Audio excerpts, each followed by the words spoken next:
say that it feels right.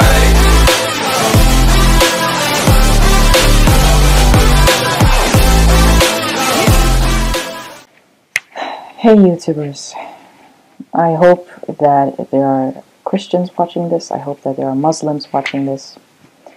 Whoever else is watching it, you're also welcome, but it's in particular these two groups that need to hear this. I am a Christian. I left Islam not too long ago, and I understand what it takes for a Muslim to leave Islam, and why most of them can't even begin to think about leaving Islam.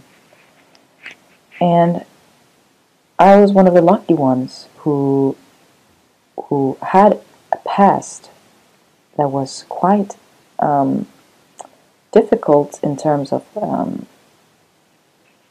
my spiritual well-being, my emotional well-being.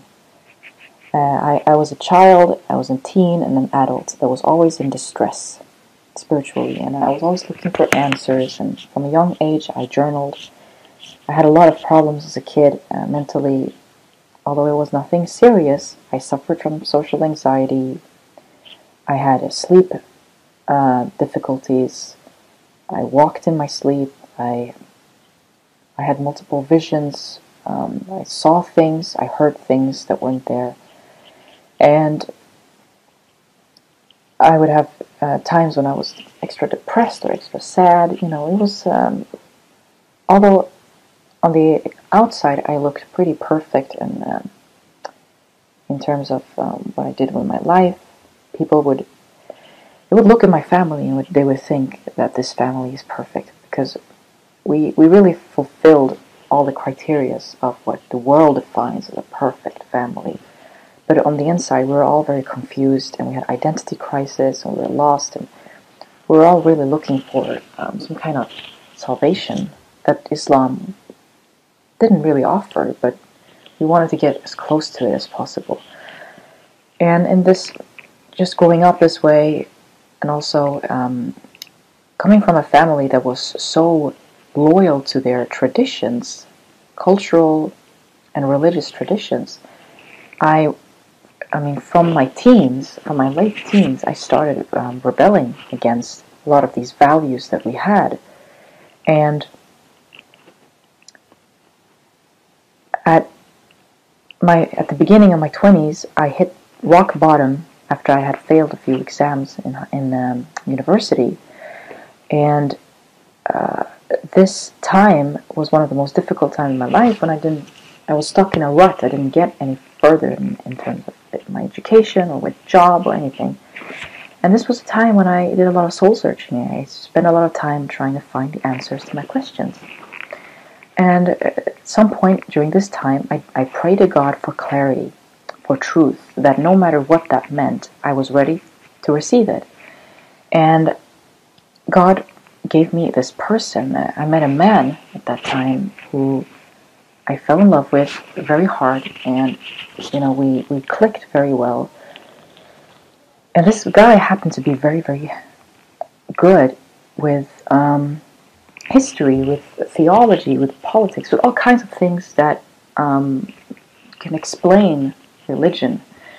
And so we had a lot of discussions about that, and through him I discovered that Islam is a lie and that Christianity is the truth. Because him and I, we had a lot of debates, and he would present arguments, and I would try to say counter arguments to why he was wrong and I was right. And we kept, having this dialogue until I realized that after being offended many, many times, that I was wrong about Islam, and that there's something that's fishy. Something fishy's going on here that I need to figure out. And not too long after that, I found that Islam is a lie and that Christianity is the truth. And really, this person that I was seeking, he had been an atheist before, but he had found Christ through someone who had used very similar methods as he was using on me. And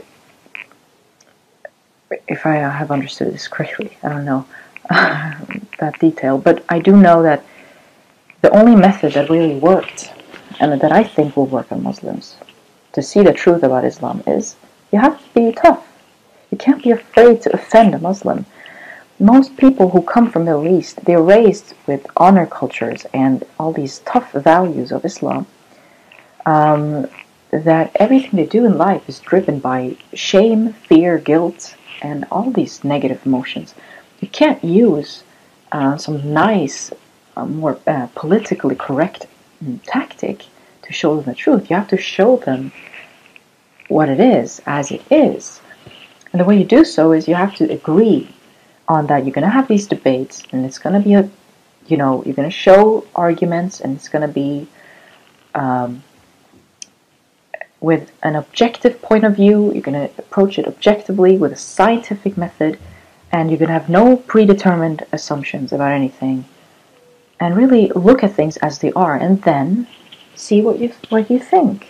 If you can, defend it or not, you deal with that later. So you have to take these steps, and a lot of people who explain things to Muslims, they don't do it this way. And I think that's one of the reasons why you fail in doing so, in trying to show them the truth and the lies. And to Muslims, you have to not be afraid of questioning the source behind your faith. Is it really valid? Is there really hard evidence that Islam is the word of God? Why are you sure about this? You have to know. You can't base your whole life and live on, relying on something that you don't have sources for. You have to question it. Islam encourages Muslims not to question the source, saying you have to trust. You can't trust things blindly. Because, everything you do, you have to know you're doing it because it's the truth. I mean, that's how you have to approach this. You can't be a person who who believes things blindly, or whatever you call it. You can't do that. So you have to not be afraid of going to hell. Typically Muslims are afraid that if they even question Islam, they will go to hell. If they even waver in their faith, they will go to hell. Don't. Because if you really are that faithful, and you really are so certain about your faith, you shouldn't be afraid. You would have counter arguments. You would know how to defend your religion. If it's perfect, if it really is from God, there will always be an argument. And it's not a matter of that they can't see the truth, the ones who attack Islam. No. It's the matter of that you cannot hear their arguments. You cannot listen to the things they have a problem with and respond to it with a good answer. That is the problem. You've been taught what answers to give, but you don't really hear what they have to say. And that's a huge warning sign for you. Another tip for you Muslims is, don't turn to other Muslims for advice. They have the same mindset and perspective of Islam as you do.